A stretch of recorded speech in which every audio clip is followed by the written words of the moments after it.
The old barn creaked in the wind as Emma knelt by the broken fence, her hands trembling as she tried to mend what little was left of her world. The morning sun struggled through the clouds, just like her hope, faint, distant, and cold. She had been left behind by everyone she had ever loved. Her father left when she was 10. Her mother, she didn't make it through the last winter.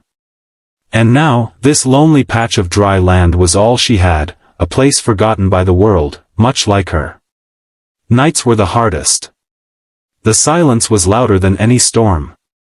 The only sounds were the wolves howling and the creak of the porch where she sat wrapped in her mother's old shawl, staring at the road that never brought anyone back. Emma had learned to live without expecting anything. She worked the soil, took care of her mare, and whispered her fears to the stars. Until one afternoon, dust rose from that same empty road. A horse was approaching. Slowly. Purposefully. She squinted, shading her eyes. The rider wore a wide-brimmed hat, his shadow long and mysterious. When he stopped in front of her, his voice was deep, rough, but kind. "You fix fences better than most men I know," he said with a half-smile. She didn't reply, just kept working. "Strangers didn't stop here." "Name's Cole," he added, dismounting. "Cole Dawson. I'm lookin' for a place to water my horse." Something about the man made her heart stumble. He didn't look like the usual drifters who came for a meal and left before dark. His eyes carried stories, maybe pain, maybe promise. She pointed to the trough near the barn, her silence saying more than words ever could. As he led his horse to drink, he watched her carefully, noticing the patched clothes, the calloused hands, and the fire of survival in her tired eyes. "You livin' out here alone?" he finally asked. She nodded. "Ain't safe for a lady," he murmured, tying his reins. "Ain't safe anywhere," she replied, her voice barely above a whisper. The wind carried those words between them, heavy, haunting. Cole stayed quiet for a long while, then took off his hat and said softly, "You remind me of someone. My sister, she was strong too. Life took her early." Emma's gaze softened. "I'm sorry," she said. "You and me both," he replied, looking toward the horizon. That night, he camped near the barn, and for the first time in years, Emma didn't feel afraid when the darkness came. She sat on the porch, watching his campfire flicker under the stars.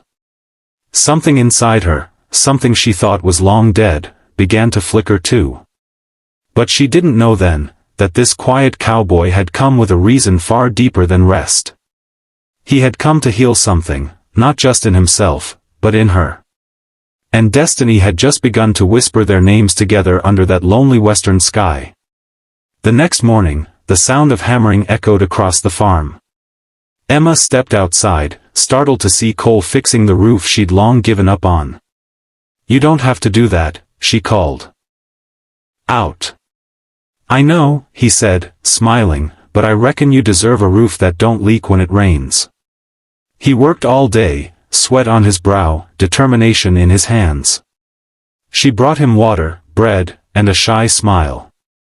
Little by little, the silence between them turned into conversation, about horses, the storms, and dreams they both stopped chasing long ago. Emma learned that Cole had once owned a ranch far west, until a fire took it all. He'd lost his wife and unborn child that night. Since then, he'd been riding aimlessly, searching for something he couldn't name. But as he worked beside Emma, mending what was broken, he realized, maybe what he was searching for wasn't a place. Maybe it was peace. One evening, after a long day rebuilding fences, they sat on the porch watching the sunset burn across the sky. Emma whispered, "Sometimes I think God forgot about me." Cole looked at her, his voice steady, full of warmth. "He didn't forget you, Emma. He just waited for the right time to send someone who wouldn't." Her eyes filled with tears she tried to hide, but Cole noticed. He reached over, gently holding her hand, and for the first time, she didn't pull away. The days turned to weeks. Together, they repaired the barn, planted seeds in the dry soil, and laughed when rain finally came. The land began to breathe again, and so did she. The townsfolk who once pitied her now stopped by with respect, whispering about the cowboy who brought life back to that forgotten farm. But there was something more, something neither dared to say aloud. One morning, Cole saddled his horse. "I gotta head out," he said quietly. Emma froze. "You're leaving?" He nodded. "Got some things to settle. But I'll be back. I promise." Her heart sank, but she nodded, trying to smile. "People always say that." He smiled softly. "Not me." Days passed. Then weeks. Each sunset she'd stand by the fence, waiting. Until one golden evening, she heard hooves again. Cole rode in, not alone this time. Behind him came wagons full of wood, paint, and supplies. "What is all this?" she gasped. "It's your home, Emma," he said. "And I'm stayin' for good, if you'll have me." She covered her mouth, tears streaming. "Why?" she whispered. He stepped closer. "Because you were abandoned and forgotten, but to me, you're family now. Maybe even more." She collapsed into his arms, the weight of years of loneliness melting into one moment of love, safety, and belonging. The wind carried laughter across the valley again. The once empty house now echoed with warmth, meals shared, prayers whispered, dreams reborn. Cole never left again. They built not just a home, but a legacy, proof that even the forgotten can find love if fate is kind enough to send the right heart. Final narration in emotional tone. Sometimes, family isn't blood, it's the hand that chooses to stay when everyone else leaves.